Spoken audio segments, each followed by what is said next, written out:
আসসালামু আলাইকুম। আশা করছি আপনারা সকলে অনেক, অনেক ভালো আছেন। একাকিত্ব দূর করার অন্যতম একটা উপায় হচ্ছে সামাজিক যোগাযোগ বাড়ানো।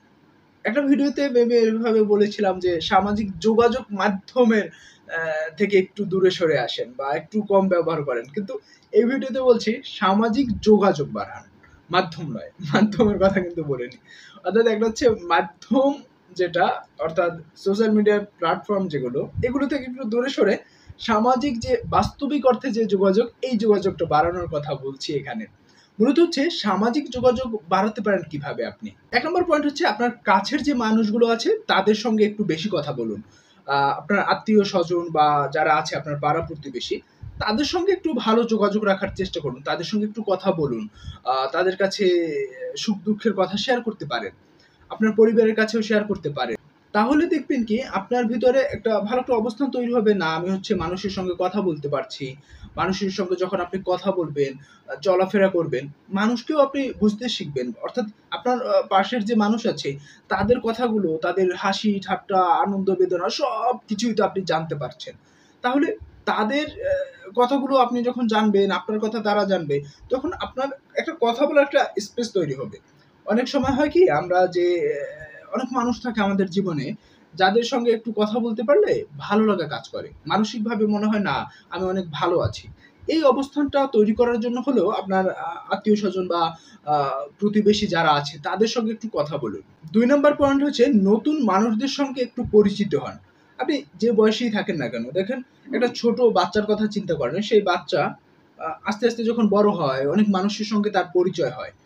তারপর থেকে কিন্তু তিনি ওই পারিবারিক ওই বাচ্চা পরিবারের গণ্ডি থেকে একটু বের হয়ে আসে। তার সমাজের সঙ্গে আস্তে, আস্তে পরিচিত হতে শুরু করে। আ সে দৌড়ায়, রাস্তায় দৌড়াদৌড়ি করে, দোকানে যায়, মাঠে যায়। অনেক মানুষের সঙ্গে পরিচয় হয় তার। এই যে অনেক মানুষের সঙ্গে পরিচয় হওয়া, তার জীবনটা আস্তে, আস্তে বৃদ্ধি পাওয়া অর্থাৎ তার বয়সটা বৃদ্ধি পাচ্ছে, পরিণত বয়সের হচ্ছে। আরো বেশি মানুষের সঙ্গে তার যোগাযোগ হচ্ছে, অভিজ্ঞতা বাড়ছে। ঠিক এমনভাবেই আপনি যদি মনে করেন আমি অনেক একাকিত্বের ভিতরে আছি, সামাজিকভাবে আমার সংযোগ বৃদ্ধি করা উচিত, সেক্ষেত্রে আপনি নতুন মানুষের সঙ্গে পরিচিত হতে পারেন। এখন কিভাবে নতুন মানুষের সঙ্গে পরিচয় হবেন? দেখবেন কি বিভিন্ন সভা, সেমিনার সেখানে যেতে পারেন। সেখানে কথা শুনতে পারেন। সেখানে অনেক নতুন, নতুন মানুষ আসে। তাদের সঙ্গে একটু কথা বলুন বা পার্কে যান। কোনো একটা মাঠে গিয়ে খেলা দেখুন। দেখবেন কি সেখানে অনেক মানুষ আসে। তাদের সঙ্গে একটু নতুন, নতুন ভাবে পরিচিত হন। যারা নতুন মানুষ আসছে তাদের কাছে জিজ্ঞেস করুন, আপনি কোথা থেকে এসেছেন, কি করেন? ইত্যাদি আলোচনার মাধ্যমে কিন্তু নতুন মানুষের সঙ্গে পরিচিত হওয়া যায়। সামাজিক যোগাযোগ বা সামাজিক সংযোগ বৃদ্ধির জন্য ৩ নাম্বার যে পয়েন্টটি নিয়ে কথা বলব, সেটা হচ্ছে সামাজিক বিভিন্ন ক্লাব বা স্বেচ্ছাসেবকমূলক যে সংগঠনগুলো আছে, এই সকল সংগঠনে আপনি যুক্ত হতে পারেন।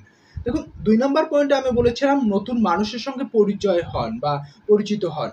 এই যে নতুন মানুষের সঙ্গে পরিচিত হওয়া, এটা কিন্তু আপনি ৩ নাম্বার পয়েন্টের মাধ্যমে করতে পারেন।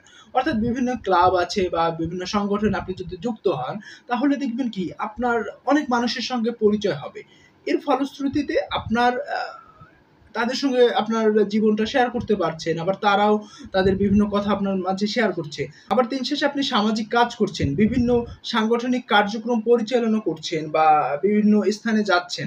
এই যে সাংগঠনিক কাজগুলো করা অর্থাৎ একটা নিয়মতান্ত্রিক উপায়ে নিজেকে যুক্ত করা। এটা কিন্তু হতে পারে আপনার জীবনের অনেক ভালো একটা অবদান রাখতে পারে যে আপনার একাকিত্ব দূর করতে ভালো একটা ভূমিকা রাখছে। কারণ আপনি সময় পাচ্ছেন না কখন একা থাকবেন।